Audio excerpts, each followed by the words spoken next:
I'm Sage Parker, 29, a lawyer in Dallas, Texas. At the family dinner for my parents' anniversary, I sat there stunned as my sister raised her glass with a sweet smile. To Mom and Dad, she said, for raising their only child so perfectly. My mother beamed, clinking her glass right away. My father nodded, grinning broadly. The room erupted in cheers. It hit me like a punch, as if I was invisible wiped out. All those years of putting my dreams on hold, fighting for my place, gone in seconds. I wanted to shout to lay out every lie she'd spun, but the words stuck. Instead, I pushed back my chair and stood the sound cutting through the noise, then walked straight out. The door clicked shut behind me, muffling their laughter. 1 week later, when her whole scheme crumbled, they all wished I'd called her out right then. Have you ever felt completely erased by your own family? Drop your story in the comments and tell me what you'd have done in that moment. That dinner wasn't a one-off. It was the breaking point after years of being sidelined. Back when I was 18, I had a full ride to law school, my shot at making something real. But my parents pulled me aside, faces serious, and said we could only back one of us. My sister, 3 years older, was starting her real estate flips, and they saw her as the big winner. "She's building an empire," my mother said, eyes lighting up. "You'll figure it out, Sage." My father just nodded, arms crossed. I turned down the offer, went to a state school instead, and worked double shifts at a coffee shop to cover books and fees. Meanwhile, my sister got the family savings. Thousands for property, down payments, marketing courses, even a fancy office setup. Every time she closed a deal, my mother hosted a celebration toasting her success. I'd be there smiling through it while my own wins, like acing exams or clerking for a judge, got a quick pat on the back. Nice work, my father might say, but then it'd shift right back to her latest flip. One evening, after pulling an all-nighter on a case, my sister hit a milestone with her first six-figure profit. My mother threw a backyard, gathering neighbors applauding as she showed off photos of the renovated house. I stepped out to the deck for air chest tight. Grandpa found me there. "You're tougher than they know," he said, voice steady. "Don't let this dull your edge." He always spotted the little things. When I helped my sister with her contracts late at night, or bit back comments during my mother's endless raves about her. Grandpa saw how I'd been shoved aside. Fast forward, I built a solid practice handling civil cases in Dallas. I won settlements, earned respect from partners, but not from them. Calls home were all about her newest acquisition or investor meetup, partly funded by a stash I'd never accessed. I once shared news of a big win, getting a client 5 figures in compensation. My mother's reply, "That's great, but did you hear about your sister's downtown condo flip record time?" My father grunted, switching topics. It burned, but I pushed on, figuring my results would speak. Grandpa kept me steady, sharing tales from his days as a retired accountant, insisting truth catches up. "You've got a fighter's instinct," he'd say. "Don't bury it." The favoritism wasn't subtle. She'd drop by with stories of her deals, flashing designer watches from profits, while I paid off loans she never dealt with. The kicker came sorting old papers with Grandpa. He mentioned a family account set up for our futures, $10,000 total. I thought it was split, but his expression darkened. They handed most to her for investments. It felt like a slap. That could have cleared my debt. Maybe let me take on pro bono work. I confronted my mother, voice even. "Why her and not me?" She waved it off, scrolling her phone. She needed the boost for her business. It's paying off. My father shrugged like it was no debate. I left fists clenched, seeing the pattern clear. She wasn't just favored, she was the only one who mattered. Grandpa caught my arm. "You're built for more," he whispered. His belief cut through their dismissal. That history fueled everything after the dinner. Noticing her smirks, how my parents hung on her words, it wasn't random. Something felt wrong, and I was tired of ignoring it. Being sidelined lit a spark in me. I dove deeper into my cases at the firm, aiming to prove myself undeniable. But soon cracks showed up. Last fall, I was leading a fraud suit against a developer, one that could boost my rep. My boss had flagged me as the frontrunner for partner track. I'd prepped for weeks, lining up witnesses and docs for a key hearing. Then rumors hit. Colleagues whispering about tampered evidence in my file. I knew my work was tight, every chain of custody logged. But at the status meeting, my boss's vibe changed.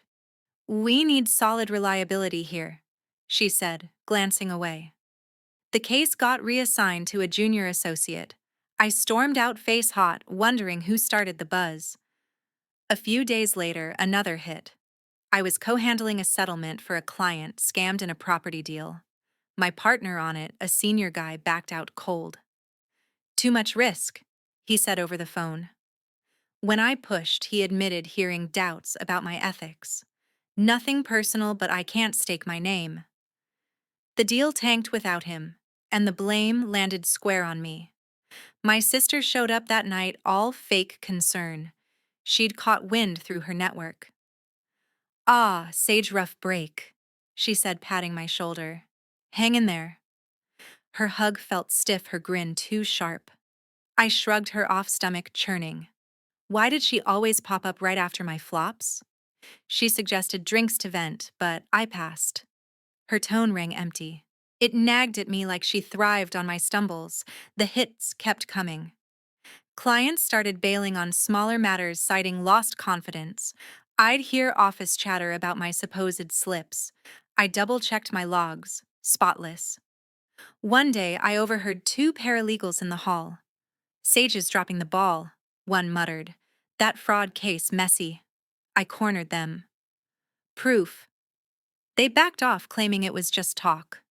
Piecing the timeline, the whispers kicked off after I'd mentioned the fraud suit to her during a family chat. She'd acted pumped. "Sounds big, details." But now her questions felt probing. I started eyeing her visits closer. She'd swing by my place with excuses like sharing a lead on a condo. "Take a breather," she'd say, eyeing my briefcase. It seemed rehearsed. Once she hung around during my client call, lingering by my desk. After she left, my notes felt shuffled. Paranoia, maybe, but the pattern fit. Setbacks trailed her every time. I called Grandpa that night, laying out the case reassignments and failed deal.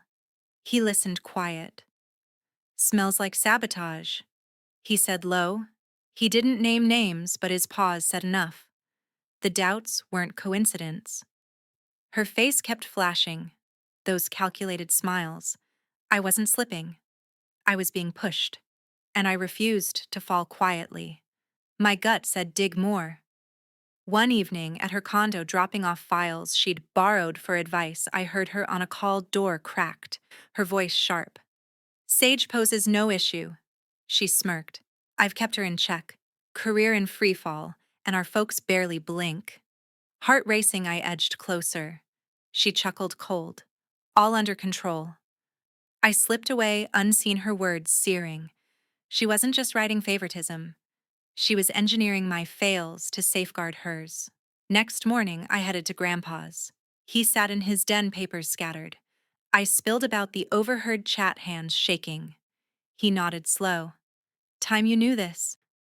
He detailed the family account, $10,000 for our starts. But she'd siphoned $8,000 for her ventures, faking receipts as loans. "They approved it as her investment," he said heavy. "Your cut, untouched." Betrayal hit fresh. That could have funded my bar exam prep. Instead, it padded her scams. "Why hold back?" I asked. He rubbed his eyes. "Hoped they'd wake up to her games, but they're hooked." He recalled her charming them with deal wins, downplaying my court victories. "She's a player," he added. His take confirmed my fears. She aimed to erase me. For another angle, I met my cousin at a downtown spot. She'd stayed out of the fray. I hesitated, then unloaded. The call, the account drain. Her coffee went cold. "I've seen it," she admitted, quiet. "At gatherings, they act like she's their solo kid. Barely nod to you." She frowned. Last get together, she bragged a huge flip, and your mother said, "Proud of our girl." I mentioned your recent win. They pivoted. It stung but backed my pain. "This ain't right," she said firm. "She's too slick." I probed more. She recalled a recent meal where they gushed over her, ignoring my updates. "I tried steering to you. Shut down." Her insights weren't ironclad, but they built the case. She vowed to watch closer, her stance shifting my way. Back home, her call replayed. "Sage poses no issue." Rage boiled. Her support after my losses scripted. This went beyond rivalry. It was targeted. I paced, questions piling. Who was on that line? What else had she pulled? Anger turned to drive. This demanded answers. Suspicion turned solid. I reached out to my best friend, a sharp investigator with skills in tracing leads. We grabbed seats at a quiet cafe and I laid it all bare. The overheard snippet, the drained account, how my cases were crumbling. Her eyes narrowed. "Let's uncover the mess," she said, flipping open her laptop. We started with the ethics rumors at work. She knew how to follow digital trails, and soon we spotted an anonymous tip emailed to my boss alleging I'd fudged docs on a past settlement. The language was too polished, full of flair that matched my sister's pitch decks. We pulled the metadata. IP tied back to her office building. My grip tightened. This was real. Next, the family account. Grandpa had tipped the withdrawals, but we needed proof. My friend had a bank contact who pulled statements discreetly. There it was. $8,000 out, labeled as business loans, routed to her account over 2 years. Smaller pulls followed, all hers. My name, nowhere. I stared at the screen, pulse pounding. That fund was for us both, but she'd claimed it to fuel her schemes. We needed a confession angle. I set up a casual meet with her, framing it as career advice. I recorded it subtly, keeping cool. "Work's rough lately," I said. "Any pointers?" She laughed light. "Just push harder, Sage. Not everyone's built for the top." I mentioned the rumors. She hesitated. "Well, talk happens when you slip up. Be careful." Then the slip. "I warned you to back off. It's easier this way." I paused the app, her words hanging. Not outright, but close enough. My friend replayed it later. "This nails intent," she said tight. We held off deploying it, needing more locks. We scanned her public listings for clues. One property ad timed right after a big withdrawal, boasting upgrades. Caption screamed success, but I saw the truth. My share paid for her facade. My friend found another email to a client of mine claiming I'd ignored deadlines. Phrasing echoed her emails to investors. I looped back with my cousin, showing the statements and clip. At her desk, stacks high, her face drained. "Worse than imagined," she said. She shared an untold bit. At a holiday meal last year, my mother had asked her to back my sister's next venture, calling her the family carrier. My cousin pushed about me. "Brushed off, said you're fine on your own." My father echoed it, silent. "They're fixated," she added, bitter. "Like you don't count." It fueled me. My cousin recalled them discussing another advance to her for a key project. More hidden cash. "No mention to you," she said, sorry. I nodded, gears turning. The email's transfers audio, it stacked up. She'd leveraged family resources and my standing as her ladder. My friend and I spent nights sorting it, tightening every thread. This wasn't for me alone. It was a full dossier. By week's end, the puzzle locked. Fake tips tanking my rep's stolen funds, her veiled admission. My cousin's account sealed the bias. I sat reviewing files, resolve stealing. This reclaimed my ground. The anniversary dinner replayed. Her toast, their cheers. I could have exploded there, but held. Precision mattered. That week sharpened my plan. Her latest investor pitch loomed her peak. I drafted a tight report, attachments ready.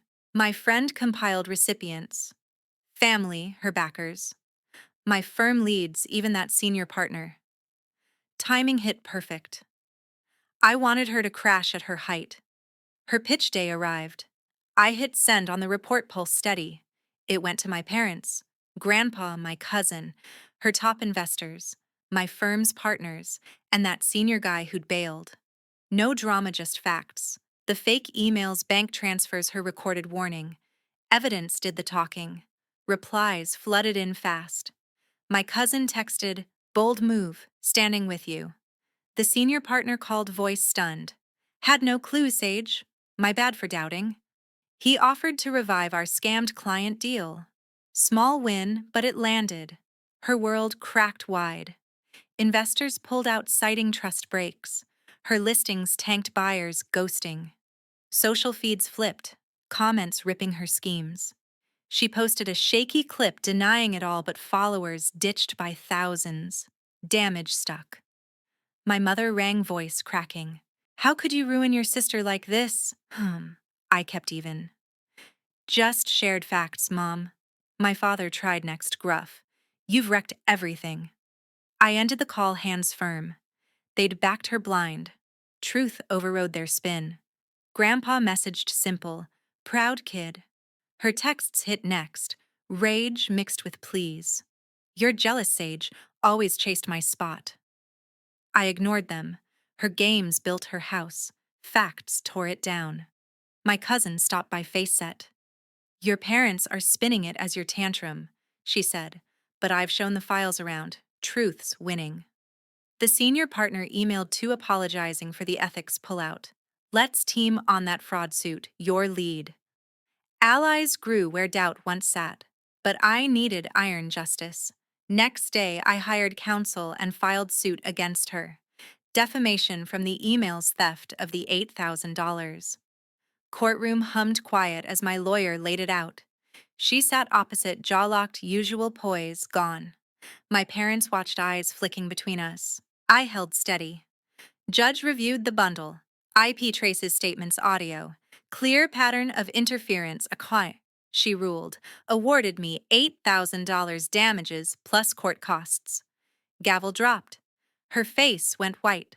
Her operation officially done. Right there, I faced her.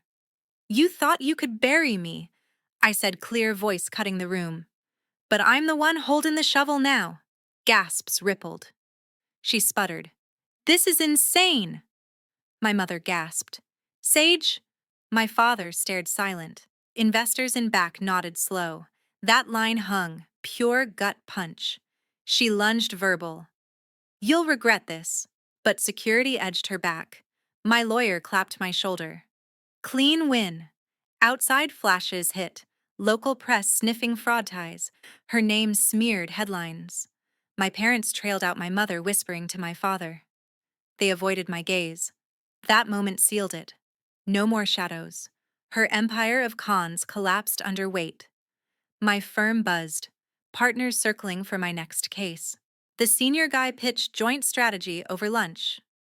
"You're the real deal," he said. Momentum shifted hard. Investors didn't stop at pulling funds. They launched their own claims, dragging her into audits. Her firm shuttered within months, listings yanked from sites. Word spread fast in Dallas circles. No one touched her proposals. She packed up, heading to Houston for a fresh start, but the stain followed. Reporters dug into her past flips, uncovering shady valuations. Her network evaporated. My parents felt the fallout hard. Relatives who'd gotten the report distanced themselves, skipping invites. At their club, whispers turned to stares. My mother tried one last outreach, showing up at my office unannounced. "We miss you, Sage," she said, eyes pleading. "Let's talk it through." I shook my head. Too late for that. My father emailed sparse, "Family's family." I archived it unread. Their defense of her had burned the bridge. I cut all ties clean. Blocked numbers, returned mail. Freedom hit like fresh air. No more chasing approval. Grandpa backed it over lunch at his spot. "You've carried enough," he said, fork pausing. "Focus on your path now." My best friend helped rebuild, scouting new cases over takeout sessions. She drafted a piece on professional sabotage, inspired anonymously. "You're unbreakable," she said, grinning. My cousin ramped up too, pulling me into her circle with game nights and her crew. No more outsiders, she said one evening, passing snacks. Her support anchored me. Even the senior partner turned ally co-leading a high-stakes mediation that netted our client 6 figures. Your edge is killer, he admitted during debrief. Trust rebuilt, doors opened. The award cleared my last loans, but the real gain was peace. I grabbed a cozy unit near the firm, filling it with shots of me with Grandpa, my best friend, my cousin.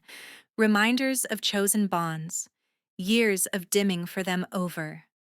I pitched bolder cases, landing a spot on a bar panel. My best friend cheered each step. Own it, she'd text. Her life spiraled further, a civil suit from a former partner echoing my win. Through my cousin, I heard she'd downsized, scraping by on odd gigs. My parents hosted strained events, my absence noted. They sent cards, but I shredded them. Their choice sealed it.